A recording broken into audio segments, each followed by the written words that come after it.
Mario Dumont. Une feuille de route impressionnante. Un curriculum vitae aussi long que le pont de la Confédération. Guerre ouverte, Alexandre, entre Israël et le Hezbollah. Ça se passe sur le territoire du Liban et les frappes se continuent aujourd'hui. Oui, et on craint une escalade de la violence. D'ailleurs, ça fera énormément jaser aujourd'hui à New York, alors que c'est toujours le sommet sur l'avenir de l'ONU. Concrètement, sur le terrain, Mario, le bilan est très lourd. Ce matin, on fait état de 558 morts du côté libanais, dont 50 enfants.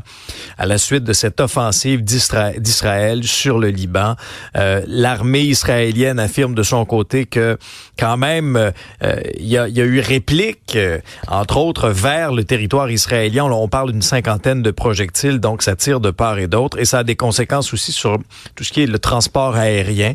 Il y a Qatar Airways qui suspend ses vols à destination de Beyrouth jusqu'à demain.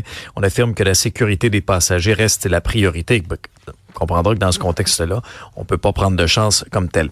À la une du journal, on parle de soins médicaux qui sont prodigués aux femmes, qui sont beaucoup moins payants pour les médecins que ceux prodigués aux hommes au Québec. C'est un constat donc de l'Association des obstétriciens et gynécologues du Québec. Il y a eu une enquête en fait de la firme Raymond Chabot Grant Thornton pour comparer les tarifs des actes médicaux équivalents en temps et en complexité. Quelques exemples. Une biopsie sur un sein, 16,20, alors qu'une biopsie cutanée, 32,60. Il y a des écarts comme ça à plusieurs endroits. Parfois, les écarts sont très, très, très élevés. En fait, les écarts varient de 33% à 218% en faveur des hommes. Mais tout ça qui fait que en gynécologie, en obstétrique, où l'on ne traite que des femmes, c'est une des spécialités les moins bien payées. Ben oui, et les obstétriciens gynécologues, 75% sont des femmes, soignent souvent exclusivement des femmes, mais ça a toutes sortes d'impacts négatifs, entre autres sur les difficultés de recrutement, bris de service, baisse de l'accès aux soins, donc c'est dénoncé aujourd'hui dans le journal. Une situation vraiment particulière, je te mets dans Chaudière-Appalaches, Mario. C'est un maire qui, alors qu'il était à l'intérieur de son véhicule, a vu un individu de 40 ans s'en prendre à son véhicule en fracassant le pare-brise de son char avec une brique.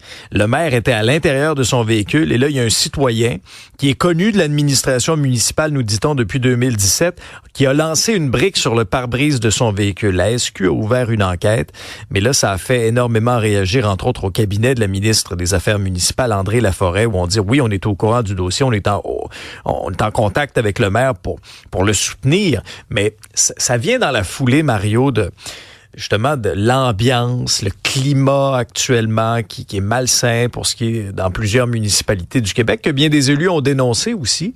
Et ça s'est vraiment concrétisé dans le départ de plusieurs élus qui étaient plus capables finalement de se faire écœurer. Et il y a une poursuite qui retient l'attention. Oui. Là. Et ça se passe en Outaouais. C'est un promoteur immobilier qui poursuit maintenant pour 25 millions de dollars le ministère de l'Environnement. C'est notre collègue Yves Poirier de TVA Nouvelles qui nous apprenait ça. L'enjeu, c'est que le ministère aurait retardé son projet immobilier pour sauver les rainettes faux-grillons. Toujours. C'est toujours ça. Il y a toujours des rainettes faux-grillons et on nous dit que l'espèce est en grande voie de disparition.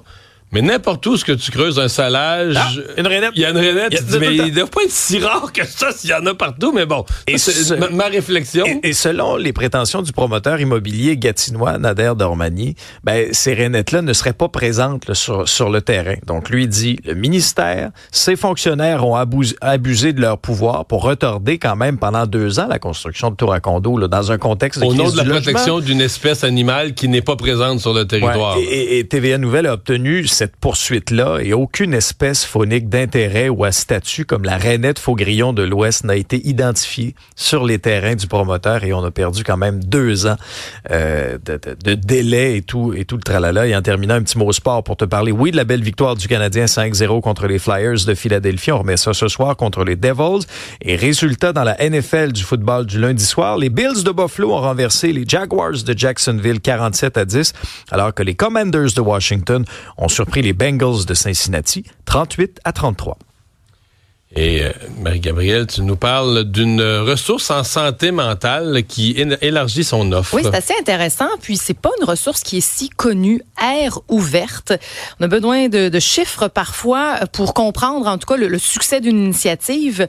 En juillet dernier, on estime à 12 690 adultes qui étaient en attente, sur une liste pour pouvoir se prévaloir de services en santé mentale. On le sait, les besoins sont criants, les ressources sont pas suffisantes.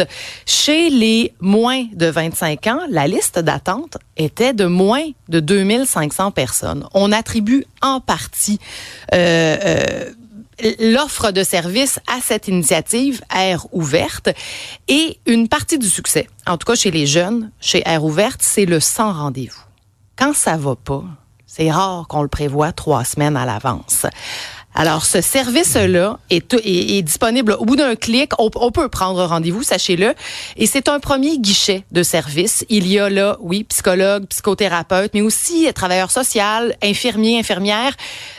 Évidemment, la gravité des raisons pour lesquelles on consulte sont multiples, mais le ministre Lionel Carman a pris acte du succès, en tout cas des 40 premiers points de service. Et là, on souhaite élargir à 90 points de service partout au Québec d'ici 2 ans. Parfois un peu critique, mais cette initiative-là est peut-être intéressante. C'est certain que toutes ces notions de parcours du combattant, là, quand t'es, je sais pas, mettons, t'as un bobo quelque part, un genou, puis que t'es en parfaite condition morale, là, tu le fais, puis là, t'appelles, puis tu rappelles, puis une clinique, puis tu trouves, puis ce médecin-là, il peut pas te recevoir. Mais quand t'es déprimé, affaibli psychologiquement, c'est impensable que là, tu te lances dans... Tu dis, là, j'ai besoin de services, j'ai besoin de soins, que tu vas te lancer dans ce genre de démarche bureaucratique, attendre en ligne, faites-le 2, faites-le 3, rappelle... C'est ça, ça t'assomme, ça, comme on dit, ça te rachève, là, ça te décourage. Oui, puis j'ai vu quelques vignettes de témoignages. Certains jeunes qui ont bénéficié du service... rapportait oui, on la connaît, la ligne Tel Jeune, elle a lieu d'être, mais parfois, c'est un humain que je veux voir. Là, ils sont accueillis par quelqu'un, une conversation en chair et en os, dans un cabinet, dans un bureau. Vraiment, en tout cas, c'est peut-être une initiative à surveiller parce qu'elle me semble, sur papier et dans l'application, assez intéressante. Et aujourd'hui, c'est le soleil avant la pluie. Oui, chut, Mario. Vivons notre 24 prochaines heures. Alors oui, on va atteindre 22 degrés en cours de journée. Et accrochez-vous parce qu'en effet, là, demain, c'est moins intéressant. C'est la belle journée. Le soleil va revenir vendredi, mais il faudra traverser un petit pont pluvieux mercredi, jeudi. Merci.